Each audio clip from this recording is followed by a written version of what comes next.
G'day guys, welcome back to the show. This is Full Power Pelic. So the other day, I was watching one of ilmango's videos where basically he built this very incredible flying machine that could basically fly along, and then once it hit a wall, it would stop and then travel back the opposite direction. Now I thought this is quite interesting, and I even thought that besides ripping off his video obviously, that we could actually make a flying machine that didn't need a wall at all. So it could basically do a U-turn in mid-air and then travel back the opposite direction. So to start off, what we're going to do is make sure that we're actually facing the north or south direction. As you can see, only the first position that we have on our directions are actually moving, and that's the direction that we want to fly in or build in. So what we're going to do from here is we're going to move up a few blocks, and then we're going to build ourselves a programmable flying machine for Bedrock version. So these are fairly sort of simple. You can build them using honey or slime. I'm doing 50-50. It's up to you what you do. And these aren't going to be too complicated. Of course they're not, because I built it and most of the things I build are fairly simple. So we need some sticky pistons, you need some target blocks, then you need some dispensers facing inwards on each side. And then finally you just need an observer on each end, like that. And then one on this side. So a small note, if that you do install some sort of mod in Java version or something like that, once the full version's out, and you're able to then move dispensers, the honey blocks won't be able to actually carry the current, so you're going to have to use slime blocks. Aside from that, you shouldn't really have too much other issues. So what we're going to do from here is we're basically just going to put in 2 more slime blocks. Then we're going to grab ourselves some sort of random block to chuck on top of this target block.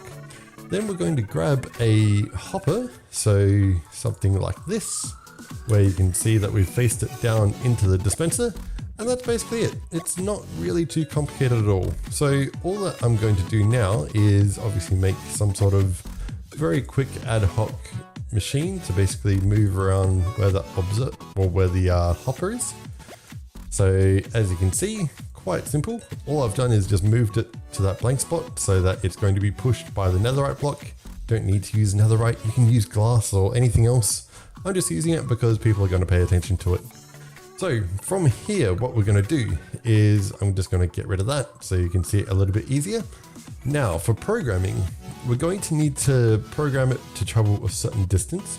Then we need to program it to travel back that distance, preferably ending up in the same location from where we started. So what we're going to do with this one is we're going to put in, say, 16 into this hopper and 16 into the dispenser at the front. So that means that we're going to travel 16 blocks in that direction according to this dispenser, and this hopper will allow us to travel 16 blocks back. So the very last thing that we're going to do is put 16 blocks in the back dispenser. This is just so that we're covered for the entire flight time. So the entire flight time is going to be 32 blocks. And these will have basically a split between 50% on each one.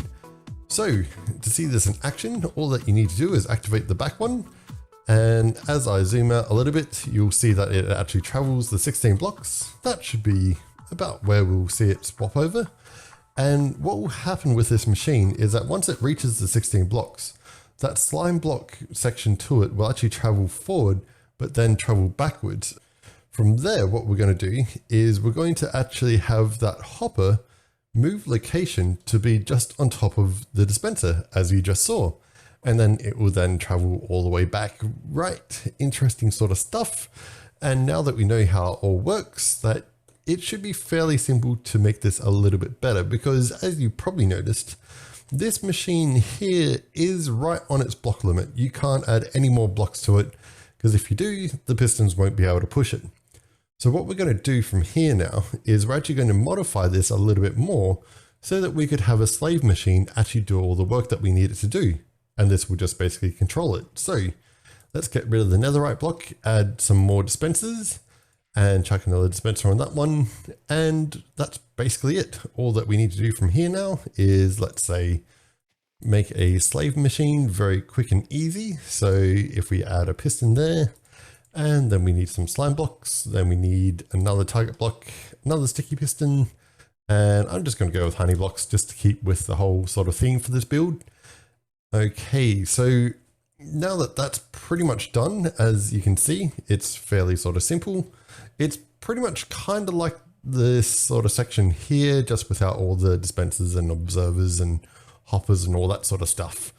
So what we're going to do is first of all move this back into the location that we want it in, and we can do that quite easily like that. And then we need to choose our complete flight time that we want. So for this one, I reckon we might do 64 blocks. So we're going to do a total of 64, which is actually 4 stacks of 16 for those of you guys that are good with maths and that sort of stuff. And then we can just put in all 3 of these, 64.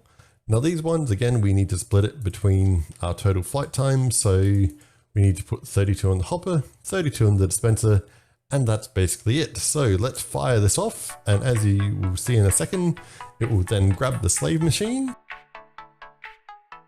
Yes, and it's flying along with it. And basically what should happen is that that slave machine should also perform a U-turn, because fundamentally only controlled by that main control flying machine down the very bottom.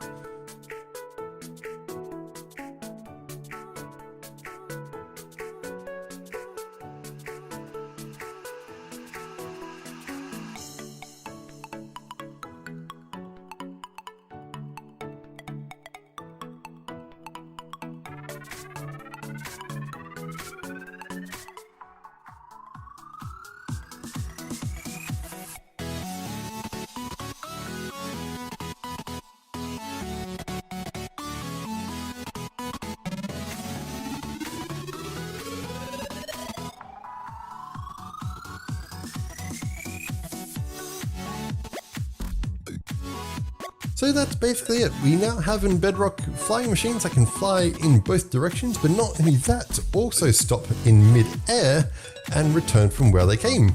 So I hope you guys had a bit of fun, and I'll catch you in the next one. See ya.